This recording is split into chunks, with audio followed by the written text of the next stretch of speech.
आज हम भारत में हाल ही में हुई दो काफी दुखद विमानन घटनाओं पर थोड़ी गहराई से बात करेंगे। जी बिल्कुल। हमारे पास जो भी जानकारी है, जो स्रोत हैं, उनके आधार पर समझने की कोशिश करते हैं कि हुआ क्या और इसका क्या मतलब हो सकता है। जी बिल्कुल, ये दोनों ही घटनाएं बहुत गंभीर हैं। हाँ, तो चलिए पहली घटना से शुरू करते हैं। एयर इंडिया फ्लाइट 1171, ये एक बोइंग 787-8 ड्रीम लाइनर था। 12 जून 2025 अहमदाबाद से लंदन गैटविक जा रहा था। और मतलब जो सबसे चौंकाने वाली बात है, टेक ऑफ के सिर्फ 36 सेकंड बाद। सिर्फ 36 सेकंड? ओह, मतलब कुछ सोचने समझने का वक्त ही नहीं मिला होगा। बिल्कुल नहीं। और ये अहमदाबाद में बीजे मेडिकल कॉलेज के हॉस्टल ब्लॉक पर जा गिरा। विमान में 230 यात्री थे और 12 क्रू मेंबर, कुल 242 लोग। और इनमें से बचा कौन?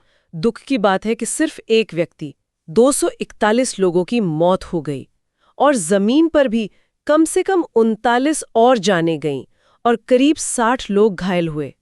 ये दशकों में भारत की सबसे बड़ी विमान दुर्घटना है। हाँ, ये आंकड़े तो भयानक हैं। और ये बोइंग 787 का पहला हल लॉस वाला हादसा है ना? मतलब जिसमें विमान पूरी तरह नष्ट हो गया हो। हाँ बिल्कुल, ये 787 के लिए पहला ऐसा घातक हादसा है। वैश्विक स्तर पे भी ये बड़ी खबर है। तो जांच का क्या स्टेटस है? कौन कर रहा है जांच? देखिए, भारत का aircraft accident investigation bureau AAIB वो मुख्य एजेंसी है। पर क्योंकि ये अंतर्राष्ट्रीय उड़ान थी, विमान अमेरिकी था, तो US के विशेषज्ञ और बोइंग खुद भी इसमें शामिल हैं। अच्छा। अभी सारा फोकस ब्लैक बॉक्स पर है, फ्लाइट डेटा रिकॉर्डर और कॉकपिट वॉइस रिकॉर्डर। जी, उन्हीं से पता चलेगा कि उन आखिरी 36 सेकंड में असल में हुआ क्या था। हाँ, उम्मीद है कि शुरुआती रिपोर्ट शायद 3 महीने में आ जाए। एक और चीज जो सामने आई है वो ये कि इस विमान का हाल ही में रेनोवेशन हुआ था, तो ये भी जांच का एक एंगल हो सकता है। हाँ, ये बहुत जरूरी पॉइंट है। क्या नवीनीकरण में कोई गड़बड़ी हुई और सरकार मतलब नियामक संस्थानों ने क्या कदम उठाए हैं? नागरिक उड्डयन मंत्रालय ने फौरन कार्रवाई की है। एयर इंडिया के पूरे 787 बेड़े का और उनके जो ऑपरेशंस हैं उनका पूरा सेफ्टी ऑडिट शुरू कर दिया गया है। जाहिर है, जब इतना बड़ा, इतना आधुनिक विमान ऐसे हादसे का शिकार होता है तो सवाल उठते हैं पूरी दुनिया में बोइंग पर भी दबाव होगा। सही कहा, ये तो हुई एक बड़े अंतर्राष्ट्रीय विमान की बात। लेकिन कुछ ही दिन बाद 15 जून को उत्तराखंड में एक और हादसा हुआ। वो बिल्कुल अलग तरह का था। हाँ, वो दूसरी घटना, वो एक हेलीकॉप्टर था आर्यन एविएशन का। 7 लोगों को लेकर केदारनाथ से गुप्तकाशी जा रहा था, बच्चों समेत। और वो भी क्रैश हो गया? जी, गौरीकुंड के पास। मौसम बहुत खराब बताया जा रहा है। ओह, और उसमें क्या कोई बच पाया? नहीं, दुर्भाग्य से नहीं। हेलीकॉप्टर में सवार सभी 7 लोग और नीचे जमीन पर एक व्यक्ति, कुल 8 लोगों की मौत हुई। ये तो बहुत ही दुखद है। बचाव कार्य तो शुरू हो गया होगा? हाँ, NDRF और SDRF की टीमें लगी थी बचाव कार्य में। पहाड़ी इलाकों में खासकर 4 धाम यात्रा के वक्त उड़ानें वैसे भी चुनौतीपूर्ण होती हैं। इस पर क्या एक्शन हुआ है? मंत्रालय ने, मतलब नागरिक उड्डयन मंत्रालय ने आयरन एविएशन की जो पायलटिंग सेवाएं हैं 4 धाम रूट पर, उन्हें अस्थायी रूप से सस्पेंड कर दिया है जब तक सुरक्षा समीक्षा पूरी नहीं हो जाती।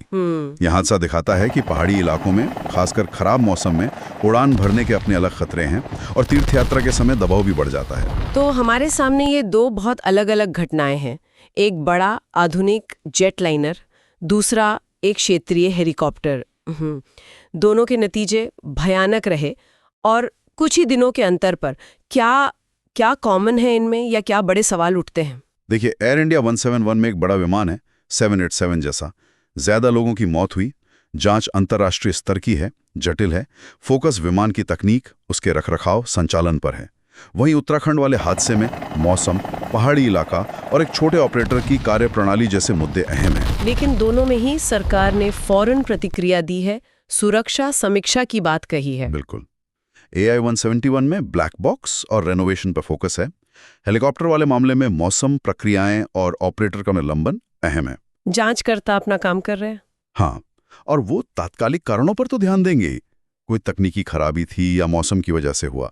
लेकिन सवाल ये उठता है कि क्या ये 2 लगातार हुई त्रासदियां, भारत का जो एविएशन सेक्टर इतनी तेजी से बढ़ रहा है, उसमें कहीं बड़े प्रणालीगत मुद्दे तो नहीं है? मतलब सुरक्षा निगरानी, रिस्क मैनेजमेंट, बड़ी एयरलाइन से लेकर छोटे ऑपरेटर तक। क्या हमारा नियामक ढांचा इस तेज ग्रोथ के साथ कदम मिला पा रहा है? ये वाकई एक गहरा सवाल है और सोचने वाली बात है। इन जांचों के नतीजों और आगे की कार्रवाई पर सबकी नजर रहे।